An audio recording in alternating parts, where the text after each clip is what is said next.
Have you been diagnosed with estrogen dominance recently and your doctor recommended taking birth control to control it, but you're wondering why your estrogen's high to begin with? Or do you have no testing confirming that you have high estrogen, but you're suspicious you may have it based on your symptoms and you're wondering how you can naturally balance your hormones again? Or have you tried to take supplements to do things to balance your hormones, but nothing's worked and you're wondering why your hormones just won't get balanced? If you said yes to any of these questions, this episode is for you. Today we're continuing the Real Root Cause series, where I'm taking conditions that are commonly labeled as root causes and breaking down to you what their real root causes are. This is super powerful because understanding your fake versus real root cause is the difference between healing your symptoms and, well, not. Today's topic is estrogen dominance. And in this episode, I'm going to be breaking down what estrogen dominance is, symptoms of estrogen dominance, why high estrogen isn't a real root cause. Trust me, I will make sure you understand that. The 5 real root causes driving high estrogen and all of its symptoms, and what tests you need to see exactly which root causes that you are uniquely dealing with. And one more thing, I'm doing something super fun for this entire Real Root Cause series, which is visuals.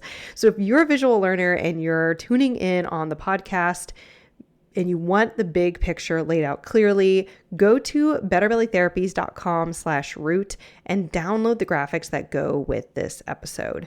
Because when you stop fighting imbalanced hormones and high estrogen like it's your primary enemy and start addressing what's actually causing it, that's when you finally get hormone balance. Hey friend, welcome to the Better Belly podcast. If you're currently trying endless supplements, doctor visits, and diet changes to heal your mystery symptoms, you are in the right place. We're here to solve the real root causes behind your gut, hormones, skin, sleep, and brain concerns. Literally anything and everything in your body. My name is Allison Jordan. I'm a functional medicine practitioner that has supported over 150 clients just like you to heal problems that no one has been able to fix. You don't need a perfect diet or a random supplement you found on Instagram to heal. You need a proven system that heals your whole body from the inside out. That's what I'm here to share with you, episode by episode. It's time to make health easy again. And just as a reminder, this information is not meant to diagnose, manage, or treat disease. Always consult with your own health practitioner before you make any changes to your health.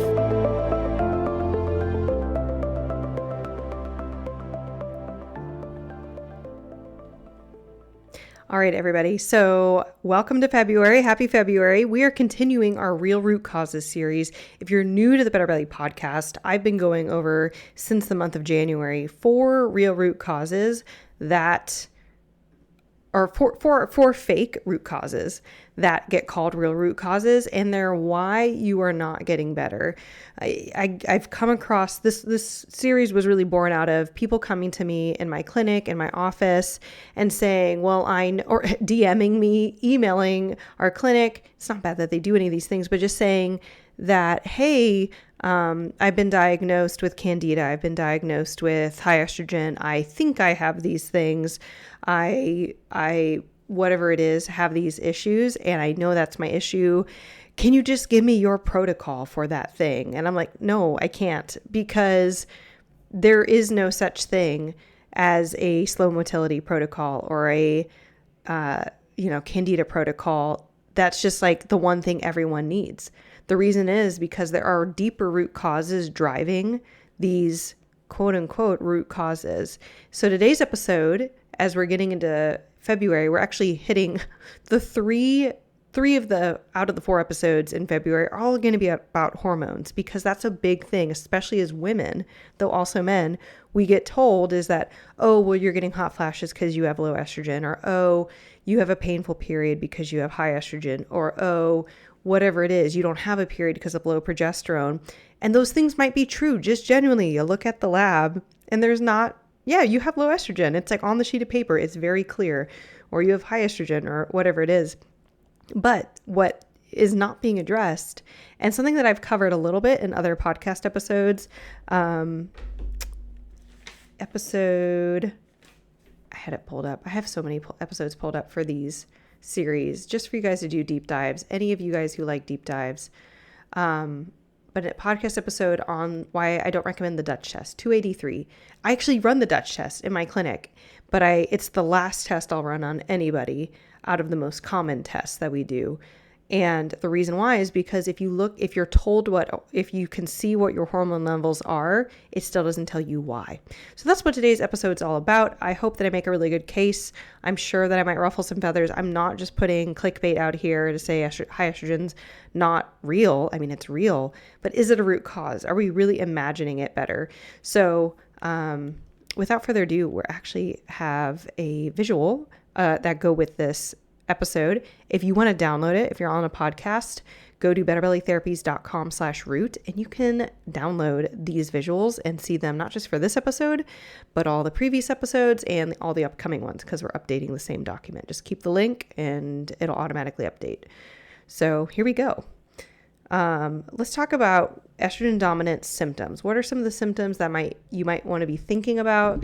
Things that would point you to, I might have estrogen dominance, or if you've been told you have it, what are symptoms you can be connecting in your mind of, oh, that's what my estrogen dominance is a part of. So we're thinking PMS, we want to think PMDD, we want to think anxiety, we want to think irritability, really think irritability, anger, easily. Just estrogen is a really vital, it has a strong vitality component to it. It's a big component of women having libido. It's a big component of us having skin that is moist and buoyant. And when our estrogen is low, that's when we get dry skin. That's when we get dry vaginal pathway. It's when we are more likely, our skin and our ligaments is more likely to tear. We get more injuries. Women, like you can study Olympic athletes, sports athletes, females, that when they are cycling, when they're on their period, that's when our estrogens are lowest. We get way more injuries. As I literally just was talking to a mom and her teenage daughter just tore her ACL in a soccer game. And I said, was she on her period? And she's like, yes. I was like, oh, dang it. So it's a great vitality hormone, but when it's low, we don't have all these, or I guess when we're going to get to low estrogen in a couple weeks as a root cause. But when it's high, everything's amplified. Big feelings, lots of anxiety, lots of fear, lots of anger, moodiness, tender breasts. And you can be getting these. Some people associate, maybe you get these things as you're heading towards your period, but you can get them during your whole cycle as well, especially if estrogen's just high the whole time. One other thing here is insomnia can really mess with your sleep because progesterone and estrogen being in balance is part of having good sleep. And when they're out of balance, especially when estrogen's high and progesterone's not high enough, really messes with our sleep. And I'm going to dive into that more in our progesterone episode. But yeah, if you have any troubles with sleep, definitely could be part of having high estrogen. So when you come into a doctor and they're describing you got painful periods, you have heavy periods, you have tender breasts, PMDD, anxiety, irritability, anger, moodiness, insomnia. If they think a little deeper than the surface level of here's some pain medication for your cramps or something, they might say, oh, you have high estrogen. That then sounds like, oh, that must be my root cause. I have high estrogen. It is a fact. Now, it is a fact, but unfortunately, I want you to think about all your symptoms. They're like the leaves on a tree. They are, or even if you're thinking about a weed, they're like the top of the weed. They might be the flower or like the top part of the leaves. I don't know. Weeds have long leaves sometimes, but it's just the top part of the plant that you can see. That's all the symptoms. It's the pokey, annoying, weed you can clearly see in front of you. Then the fake root cause is the base of the plant. It's where if you plucked that weed out of the ground, only at the base, the root is still entirely in there and will regrow. That is what a fake root is. It's close to the base, but is not at the very root of the root of the root. It is still actually its own symptom. So no one just gets high estrogen randomly. Just like with all these other fake root causes, no one just gets candida because you don't catch candida. You can catch a parasite. You can catch the flu. You don't catch candida. You don't catch SIBO. Wasn't planning on talking about these other things. I have a whole podcast on SIBO, which let me just go grab the number and we'll make sure it's in the show notes. But if you're identifying with any of these things, do not see them as root causes. That's when you're just band-aiding and you're basically just doing supplements, you're taking things to try and get rid of this base of the plant where you're not getting rid of the real root. So then it just keeps coming back and you're stuck on these supplements or diet changes or whatever you're doing for forever. But episode 235 is all about what SIBO is really the real root causes of SIBO and how to get rid of them. So typically, if I'd say the most common way, if you're in a conventional medicine and they say, hey, you have a high estrogen, they might not even test. They might just say, here are all your symptoms and be like, oh, let's just put you on birth control. That's what they're going to offer to you. So they're going to say, let's just put you on birth control. That's going to be your conventional medicine approach. And what it does is it interrupts this feedback system that your body has where it asks, is there enough estrogen? And if there's enough, it won't create more. And if there's not enough, it creates more. But what happens is birth control comes in with artificial estrogen, maybe sometimes artificial progesterone only, but artificially causes your hormones to flatline where it never goes lower. And so your body kind of stops having a cycle. You interrupt the entire thing. You just stop the whole thing. What's interesting is that usually your high estrogen doesn't go away. You simply reduce the fluctuations in your hormones, which can decrease the intensity, but it doesn't deal with your root causes. So what happens is I get clients who've been put on birth control since they were 16 or 18 or 25 or whenever your symptoms started that they're like, oh, we should put you on birth control for this. And their root causes will actually those roots grow. And so they're growing under the ground. And then they'll start to manifest in new symptoms. And you as a person just think, oh, well, now I just have all these new symptoms. And I'm going to talk to you about, based on these root causes, that you actually will drive high estrogen, what other symptoms you might see that are, they're like leaking through the ground, all these other issues, because you're not dealing with the main issue. So that's the most common approach. If you're just dealing, but people do that in natural, like go to see a naturopathic doctor or use supplements. They'll try to just supplement their way into low estrogen or normal, I guess, estrogen levels. And they're still not dealing with the root cause. So you get really stuck in the cycle where you're never really dealing with stuff. So there are 5 things that I'm seeing most commonly in my clients for high estrogen, and everybody's combination of these 5 things is different. So that's why we can't have one protocol that someone comes in and says, oh, you have high estrogen. This is what we do for high estrogen. We will test for the same things. If you have high estrogen, we'll say we recommend these tests, and I'll tell you what they are kind of after I've told you what the real root causes are. Then I'll tell you what tests associate with those real root causes. And then once you have the test will tell you, out of these 5, here are the 3 that you have. Out of these 5, here are the 4 that you have. Out of these 5, here's all 5 that you have, whatever it is. And then you can create a plan that will work. So let's talk about it. Number 1, I want to make sure that you guys can see this. Nope, you can't see. That's too far off. There we go. So number 1 thing that will lead you to high estrogen is liver congestion. Now, liver congestion is not a diagnosis. It's a description where your liver is overwhelmed with the number of jobs it can do, and it is not doing all of them. And so it's congested. Think traffic. There's more things for the liver to deal with than it can deal with. The liver has 2 phases. The liver has many jobs. One of its job is to detox estrogen, meaning it's supposed to help package estrogen and get it out of the body where you would actually poop it out and be like, bye-bye. The liver would do that through something called phase 1, liver detox. We have phase 1, and then we have phase 2. And you can be blocked at one or both. So one of the strengths of something like a Dutch test, if you've heard of that test, it's a urine-based test for hormones, it can look at both phases. Blood work cannot show you phase 2 hormones. It can only show you phase 1. It can actually, better way to put it, blood work can only show you the undetoxed. Yeah, I said that wrong. Blood work can't even show you phase 1. So I want you to imagine when you get a Dutch test, I know you haven't seen one before, but it has 3 lines for the estrogen. It has the estrogen or estradiol, estriol, blanking what the third one is, but there's 3 E1, E2, E3. Then that's what your body creates. Then to make it go lower, to decrease your estrogen, it turns it into phase 1. So things like a 16-OH, E1, and there's 3 of them. And then after that, you have phase 2.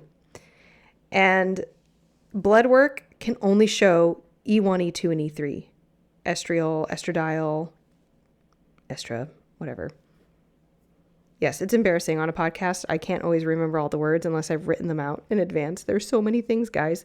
So what happens is when you get blood work, you only can see the top 3, but sometimes the top 3 look normal, but phase 1 or phase 2 estrogen hormones that we call metabolites, they get stuck where they're at, and it's like a dam, and they build up and they build up and they build up, and you can't see it because you're looking at blood.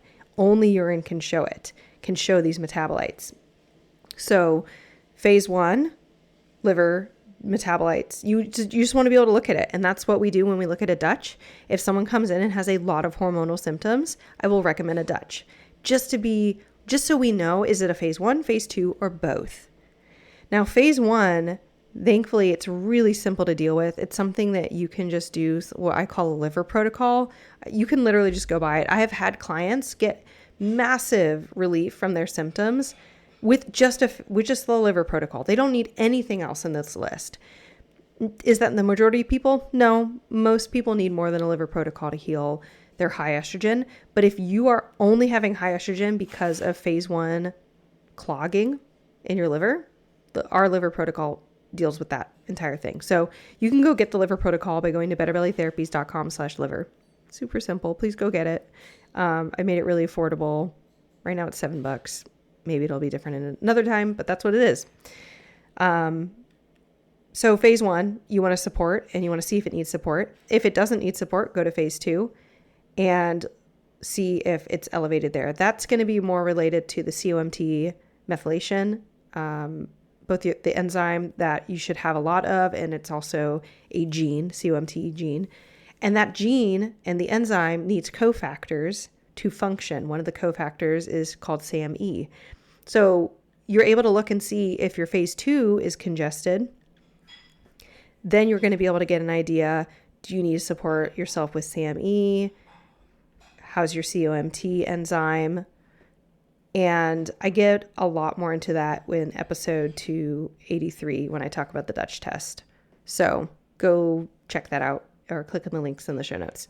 So that's number 1 is liver. Something I hadn't said yet, which is estrogen. When it's high, it's not because you're creating too much. Typically, your body is going to be creating estrogen, and it increases as you go throughout the first half of your cycle. And then throughout the second half of your cycle, as you start to approach your menstruation, it goes lower and lower and lower and lower, and it trades off with progesterone. And then at the very end, when you have a cycle, both progesterone and estrogen go low. As estrogen should be going lower, the thing that causes it to build up is if you can't detox it. It's basically, high estrogen is a garbage system issue in your body. It's just not getting out. So it stays there and it just builds and builds and builds. Liver is one of the reasons it can't get out. Here's some other reasons it can't get out, or maybe why you're getting some excess creation, some hypercreation. Number 2 is histamine. We're going to get into histamine next week as a fake root cause. I know you're like, but it's on the sheet. Basically, there can be root causes that then there's a deeper root to it. So high estrogen's not a real root cause. Then you go look at histamine. Now you want to look even deeper. We're not going to get into it because it has its own layers of roots. So I'm going to give it its own time in next week's episode. But if you want to get notified of that, please go into your podcast host and be sure to subscribe to the Better Belly podcast and you'll get notified. Or if you're an email person, you want me to email you when the episode comes out, go to betterbellytherapies.com/subscribe and you will get an email the day that the podcast episode airs. I would love for you guys to hear it. But histamine is pro-estrogenic, meaning when you have high histamine, then it's going to cause estrogen to stay around or have increased creation. Similarly, high estrogen increases histamine. So it's very much a feedback loop.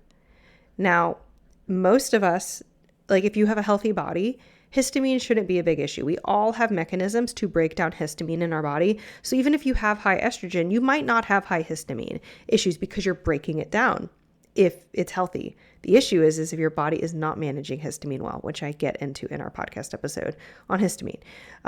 But the like super superficial way of thinking of histamine is that if you have high histamine issues, you have one of two issues. One, or maybe A, you're not clearing it. You're not clearing your histamine.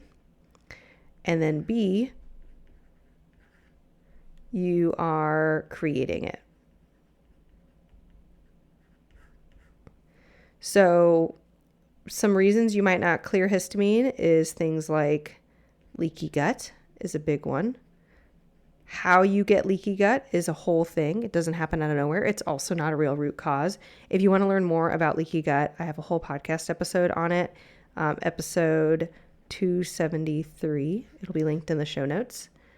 And when you have leaky gut, it damages your gut lining. And your gut lining is where your body produces something called DAO, diamine oxidase. And that DAO is one of the things that breaks down histamine. Another thing that can keep you from clearing histamine is medications, especially antihistamines. So antihistamines, interestingly enough, they don't break down histamine, they block histamine from getting into your cells. What can happen is when you block histamine from acting, it builds up in your system. It builds and builds and builds and builds. And so I have definitely seen clients have issues with histamine when they've been on antihistamines for long periods of time, just as a survival mechanism. And I'm sympathetic to it. I'm not saying just go off your antihistamines. You will feel worse. But the safest way to do it is to start giving your body natural ways to actually clear the histamine. And also find the next thing, which is what are your sources causing such a high histamine creation? Is it your microbiome? There are bacteria in your gut. Some of them break down histamine.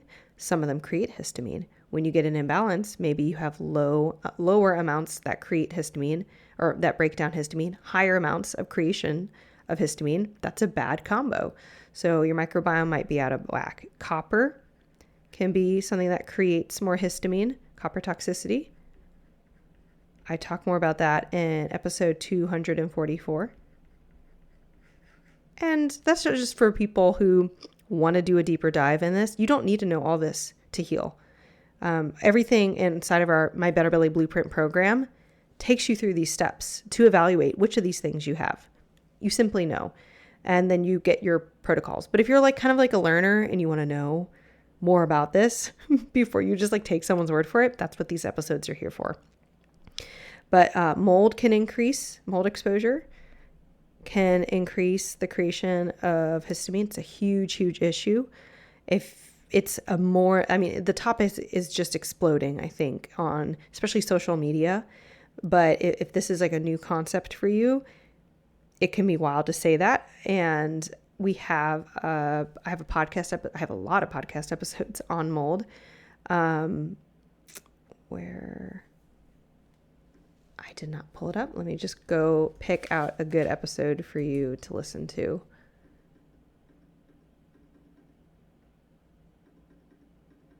One of my favorite,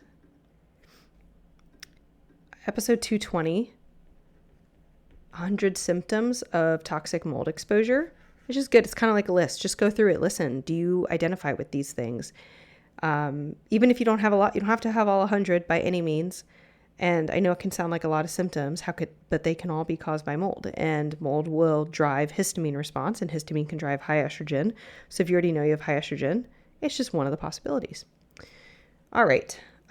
We also have just other pathogens in general. So think parasites, something called C. diff, H. pylori, things you may or may not have heard of before. They can also drive these things. And even if you're like, Allison, I've already done a parasite protocol. Maybe you don't have a parasite anymore, but you could usually have other pathogens. They don't come alone.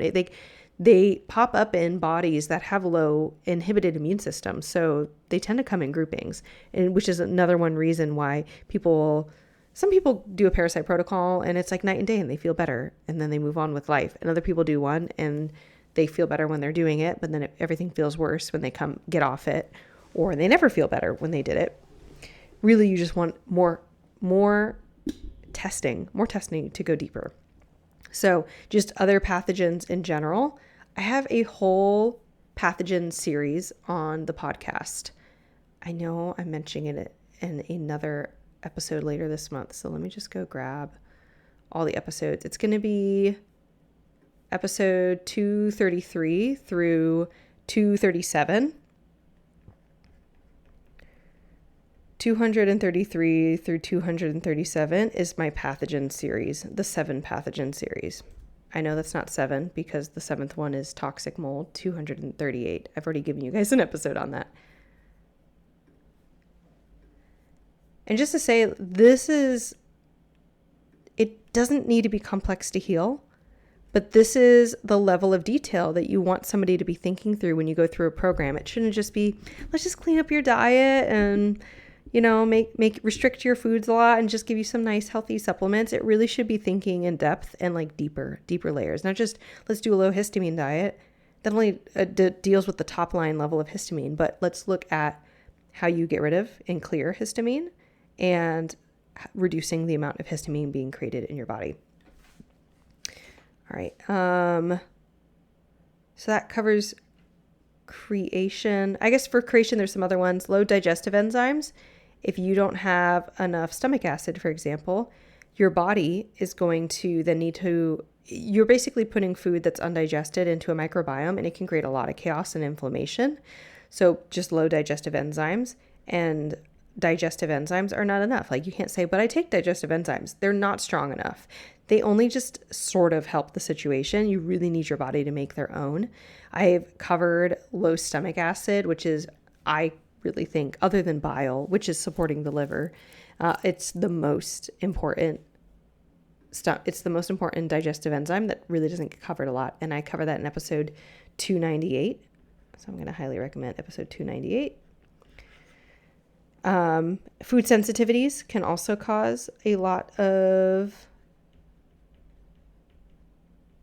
food sensitivities. I think I'm spelling that wrong, but that's fine. Food sensitivities can cause a lot of histamine, because if you're eating a food you're sensitive to, you're causing an immune reaction, which is going to create histamine release. So that's a briefing on histamine. Deeper dive next week. All right. The third thing that causes high estrogen, I've already mentioned it, but I do want to give it its own place to stand, because I mentioned it already under the guise of histamine, but you can still have low histamine and still have an issue with this thing, which is copper. Hitting copper toxicity is a rampant issue, especially among women, but also I'm starting to see it more amongst men. Copper is a mineral your body does need. It's not inherently toxic. What's toxic is how much you have in your body. So if you have too much, that's when it becomes toxic. So having high copper in the body is an issue of too much exposure and not enough detox. It should sound really familiar now. Like high estrogen is not enough detox. Histamine is too much creation, not enough clearance. Copper, too much exposure, not enough detox. It's usually this combination, and it might be one, it might be both that are kind of flooded. But exposure, and I cover a lot of these in a lot more detail about copper in episode 159. EP 159 is a really great copper episode, but just kind of some broad overview of like some types of things that can increase exposure. Birth control. both because there are copper-based birth controls, but even estrogen birth controls, estrogen is pro-copper and copper is pro-estrogen, and they're also pro-histamine. So there's really this lovely triangle between copper, histamine, and estrogen that we should be evaluating more if someone has issues. Really interesting thing too, for anybody who's experienced this, if you have been given birth control that's copper-based and your symptoms got worse. So I had a client come to me with PMDD, and when we were doing her intake and gathering information, she's like, oh, this is just one piece of information to know. When we were trying to control my PMDD, a doctor gave me copper-based birth control and I got way worse. I think she was like suicidal. It was like so intense. It was crazy. And they could figured out it was the copper-based birth control because it got worsened when that was applied, and then they took it out and it got better. But then we did a test to look at her copper levels in her body, and they were insane. They were so high, and she wasn't on that copper birth control at the moment. But you know what got better when she dealt with her copper in her body? Her PMDD. So definitely, I mean, birth control is a big issue, whether it's copper or estrogen. If it's progesterone, it's irrelevant, but especially anything copper or estrogen. Other things might be like the pipes in your house growing up, or at the school you went to that you drank the water fountain from. So lots of exposure options. That's not it, but I cover it more in the podcast episode. And then decreased detoxing. Think things like adrenal fatigue. So there's a hormone that your adrenal glands make called ceruloplasmin that is part of detoxing copper. And if your adrenal glands are fatigued, you don't make as much ceruloplasmin. There's other things that can cause it, like certain nutrient deficiencies can decrease creation of ceruloplasmin. But I cover adrenal fatigue in episode 98 if you want to learn more about that. Zinc deficiency can inhibit your detox of copper because zinc balances copper. So if you don't have enough zinc, copper doesn't have anybody to balance itself with. And then low stomach acid, because low stomach acid is a primary cause for zinc deficiency. Not the only, but a big one. If you want to learn more about that stomach acid / zinc interaction, go to episode 298 and listen to my low stomach acid episode. That's copper. All right. Number 4, we're going to be looking at microbiome. Again, we've already kind of covered microbiome, talking about microbes that help clear histamine or create histamine. But there's something called the Estrobolome. I always think of baloney when I hear it. Estrobolome. I'm spelling it wrong on it. I'm missing an O. Bolome. Estrobolome, which is a description of the microbiome, like the cycle of a microbiome and how it helps your estrogen. It's your estrogen related microbiome. And if you decrease, not only do you have bacteria that help get rid of histamine, you also have bacteria that helps get rid of estrogen. So if you reduce, if you kill somehow the bacteria that reduce estrogen go down, then your estrogen goes up. You also have bacteria that produce something called beta-glucuronidase. It's a B-glucuronidase. And beta-glucuronidase increases estrogen circulation. We all have a little bit of it in our bodies, but it goes super high. And there's actually a lab that specifically shows you how much beta-glucuronidase is in your body. So if you have a lot of it, it recirculates estrogen at a super high level. And there's a supplement you can take to bring beta-glucuronidase down fast, but the main root cause is bacterial imbalance. So you want to be looking at, why is my bacteria imbalanced? Is there SIBO? Is there Candida? Is there low digestive enzymes? You want to be looking at the root causes of that bacterial imbalance. And then number 5 is the 5th cause of high estrogen it's kind of down here in the corner if you guys can see it. I'm just looking at it. Xenoestrogens. Xenoestrogens. Xenoestrogens, xeno means like alien, outside of you, external, xeno. We really only want estrogen in you that you created. Nobody else should be messing with that. I mean, birth control is a xenoestrogen, so that counts, birth control. But also a big issue these days, anything with fake scents.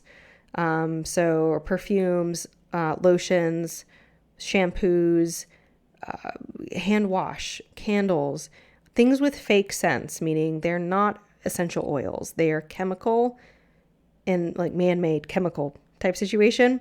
Those fall under a category of paraben and phthalates.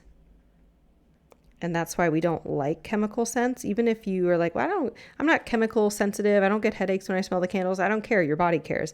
Interesting fact. Did you guys know that when you do IVF, like if you're paying somebody money to get eggs cultured outside of you and then put in your body because you're struggling with fertility, they have very strict rules about not using colognes and perfumes and lotions, and like they want you to clean all your products. You should have scentless products. Why? Because they say that it reduces the likelihood that the IVF will hold. Why? Because it's hormone. It messes with your hormones. So, I mean, it's just wild that I learned that recently. I feel like a couple months ago, just from a reel, because I've never done IVF. My clients, like, I just haven't heard people talk about that. But it makes sense. It's like this person was like, we did IVF, and this was one of the things that they said we had to do. I'm wondering if not everyone is told to do that, possibly, because I've had clients try to do IVF and no one's talked to me about that, but it's just wild. So xenoestrogens, again, anything that's scents, those are going to be huge, huge causes. And then there can be other things like hormones that are in milk and, reasons why it's a big reason potentially why girls are maturing younger and getting their periods at younger ages is all these different places, which I remember milk was a big thing. My sister was maturing at a rapid rate when she was young, and the doctor's like, take her off of cow milk, or I think it might have said like buy organic or buy grass fed.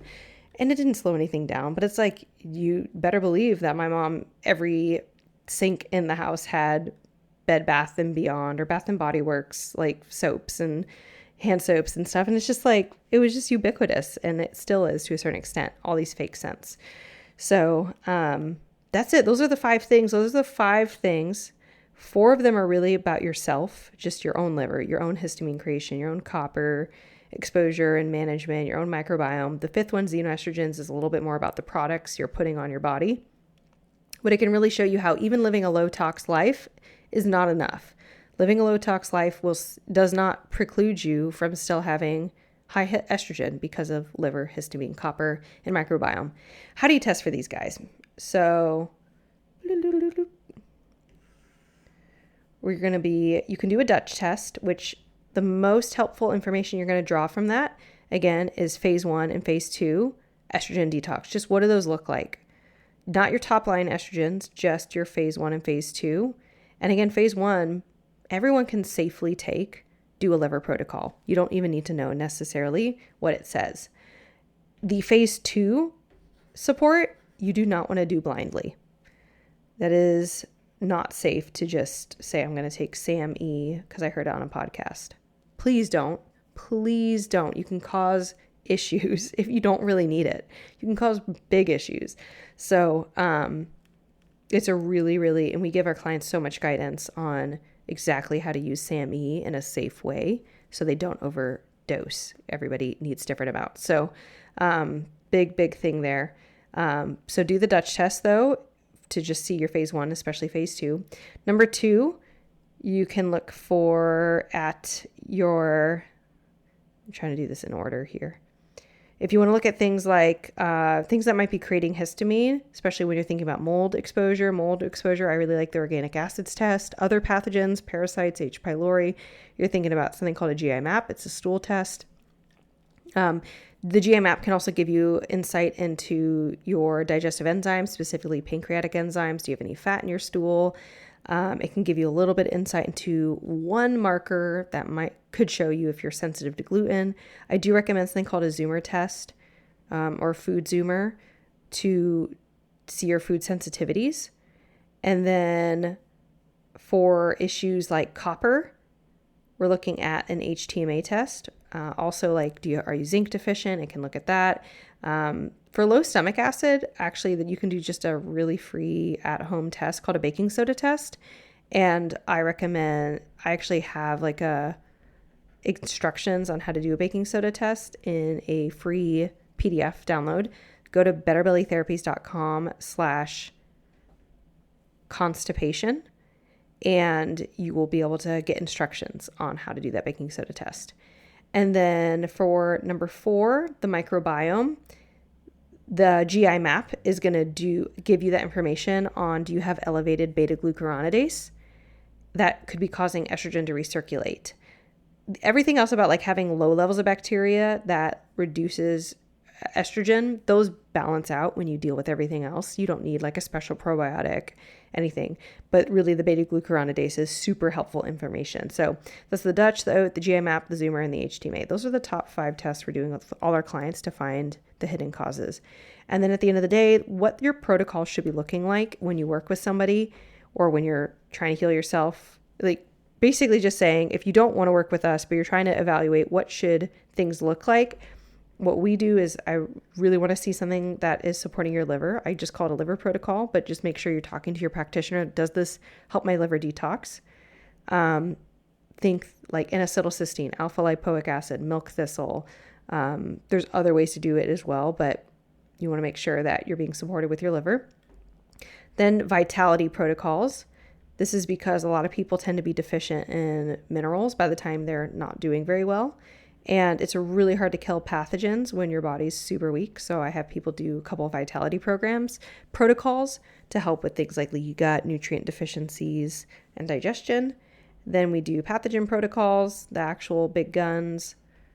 If you want to learn more about like pathogen protocol, like red flags, like signs that the pathogen protocol probably wasn't enough or isn't good enough, I go over those in depth in my pathogen protocol series, episodes 233 to 237.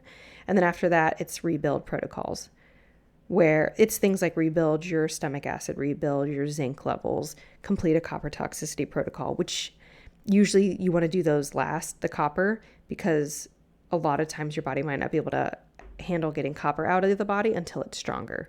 So you can do all of that inside of our program, the Better Belly Blueprint. You can order all these labs, you can get all these protocols, figure out which of these 5 things is causing you issues with your high estrogen, and then deal with it. So if you're not familiar with the Better Belly Blueprint, it's just a DIY program that I put together that I was using one-to-one with clients for 6 years and decided to put together so that you can do it at your own pace, in your own time, at a super affordable rate. And you can go get it at the betterbellytherapies.com/blueprint. We take you through every step of the process. I teach you what labs you need to order with things like our lab chooser tool, all the way through to how to analyze your labs and how to modify protocol templates so that you are only doing protocols and things inside of protocols that are relevant to your lab findings, and then get results. So that's why high estrogen is not a root cause. I hope you guys loved it. I hope that creates some clarity and that you can get some freedom now from your hormones, from feeling like you can't get better. Anything you've been feeling in that level, in that way, that you can get free. And I'm so excited. I'm so glad that you now have heard the real root causes to high estrogen. If you want to hear more on histamine, hear more on low estrogen, hear more on low progesterone, those are the episodes that are coming up in the coming weeks. Be sure to subscribe to the Better Belly podcast on your podcast player, or get email updates by going to betterbellytherapies.com/subscribe. And we send out emails every Thursday when a new episode airs. So that is it. I hope you guys have a great rest of your Thursday, and I'll see you guys next week.